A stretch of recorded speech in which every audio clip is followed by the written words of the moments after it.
Greetings and blessings, and welcome again to the hotspot. Regardless where you are, it's good to know that you're tuned in and following conversations concerning Manchester United. Now, today, mine is a quick one, a quick comparison between two players. One is a new signing with a lot of talent and expectation from him, the other is our captain, but is Bruno Fernandes blocking Mason Mount's progress at Manchester United? Here is why I think it will be difficult for Mason Mount to flourish at Manchester United when Bruno Fernandes is still there. Subscribe to the hotspot and give me your opinion. Now, listen, we signed Bruno Fernandes way back from Portugal, that is Sporting Lisbon, and instantly he came and became a hit at Manchester United. In fact, I feel he carried the weight of the club for quite some time until later Casemiro joined him and they shared the weight between the two of them. No wonder he has been one of our best players consistently since joining us. Later on, of course, we signed Mason Mount, and all of us, many of us, were not exactly excited by his signing because we really did not feel he was a player we needed at the time, considering the issues we had as Manchester United. At that time, we hadn't signed a striker, Rasmus Højlund. We needed a defender. Kim Minje had turned us down. We had not yet brought in Sofian Amrabat. A goalkeeper, I think, was yet to come. So we had pressure in all other departments, but that attacking midfield department. But for some reason, Erik ten Hag was insistent on spending 60 million quid on Mason Mount. And we are saying he's the boss, he's the tactician. Maybe he knows where he's going to play him. But even we, the non-tacticians, were obviously not sure of where he fitted into that team. Now, for me, this is what I think. Mason Mount is a good player, but and his style is interesting. He's technically gifted. He's good with the goal. At least if his time at Chelsea is anything to go by, he can score goals. He can assist, find a beautiful pass, can run into into spaces with the ball. He's very good with his movements off the ball. He's a beautiful footballer, but the thing with Mason Mount, I feel he's more of a player who will flourish where there is order. Put him in a team that is organized, and Mason Mount might be one of the best players you will have in the English Premier League.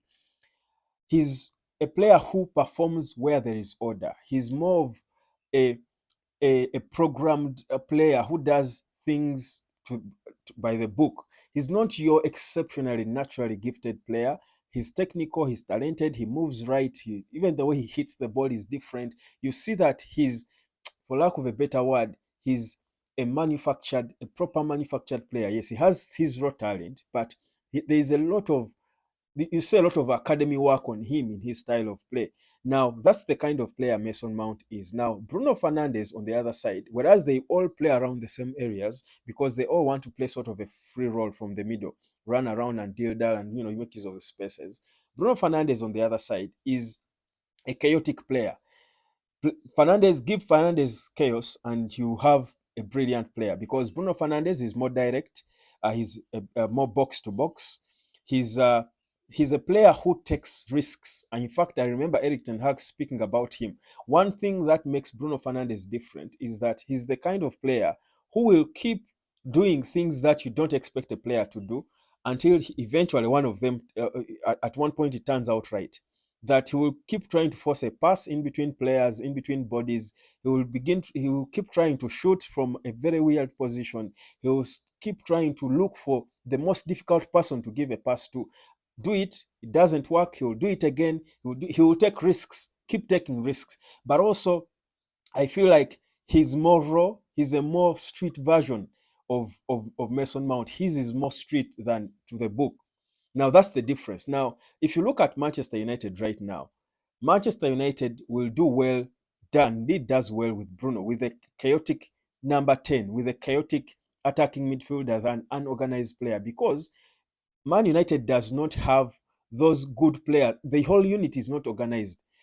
The Mason Mount and his best season at Chelsea was under Thomas Tuchel when they won the Champions League. Now, if you've been around football, you know that Thomas Tuchel is one of the most organized managers in world football. His style is order, it's organization, the movements, it's clean. Now, Mason Mount, no wonder, was one of the most impactful players for Chelsea when they won the Champions League because he was playing under a manager who gave him order and he flourishes in order. But at Manchester United, There is no order. You try to make a run and Scott McTominay will not anticipate it right, or Diogo Dalot will be standing. So there is a lot of difference in Manchester United from what Mason Mount can flourish under, like it was at Chelsea. And for me, that is a reason why, for as long as Bruno Fernandes is there, Mason Mount will struggle to find a place to fit. Because under the setting, with the players we have at Manchester United, it is illogical to think that you can play Mason Mount ahead of Bruno Fernandes because of what I said. Bruno is more street, more freestyle. He will try out things. He will shoot the ball, go for goal. He will try to squeeze a pass where it is impossible. In fact, each season, Bruno had the most, I think, complete passes in the last season. This season started with the most, him, I think, rating high in terms of the player anticipated to have the most assists in the season. So he's up there with the likes of Kevin De Bruyne, not because he has got the qualities of Kevin De Bruyne, the meticulousness of Kevin De Bruyne, but because he's a risk taker. He will keep doing so many. That's why you see, and I'm sure wherever you are, you say this about Bruno. He will do 1 million wrong things until two of them go right. He will have 10 fake passes. We say, what did he play that pass? And he'll keep doing it until eventually it makes sense. And we are saying, whoa, what a pass from Bruno. That's it about him.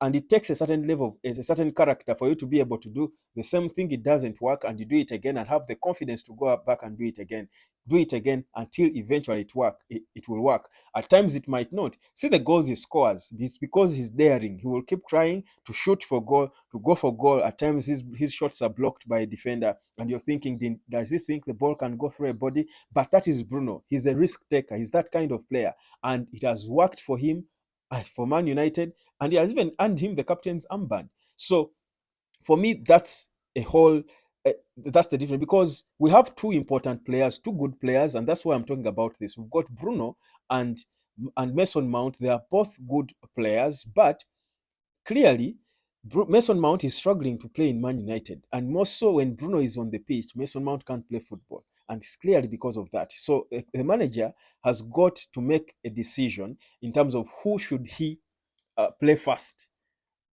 And a player who has given you 44 goals and about 33 assists altogether, and that's Bruno, cannot be on the bench in a team like Manchester United. For a Mason Mount who is promising, who is talented, but clearly the things he requires to flourish are not available for him at Manchester United. So for me, that is why I think, and I know, and I hate to, I'm not writing off Mason Mount. Maybe the whole team might come along eventually, and there is order in Man United. Trust me, for as long as Man United can play with order, Mason Mount will perform. But if we are still playing the way we are, running into each other and that is only good for Bruno. And that is why Bruno will always look like one of our better players, because he performs well with chaos. Give him chaos, Bruno will perform.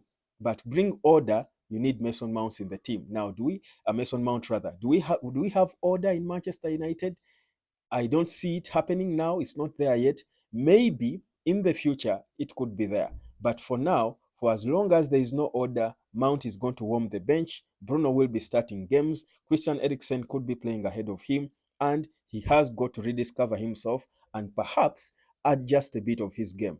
Anyhow, Hotspot, subscribe. We are playing Copenhagen again. I do hope that Mount gets a chance to play in that one, as we also try to improve our entire unit so that players like Mount can perform. Otherwise, if we keep playing like this, only Bruno will be able to shine in this, in those settings. So that's what I think.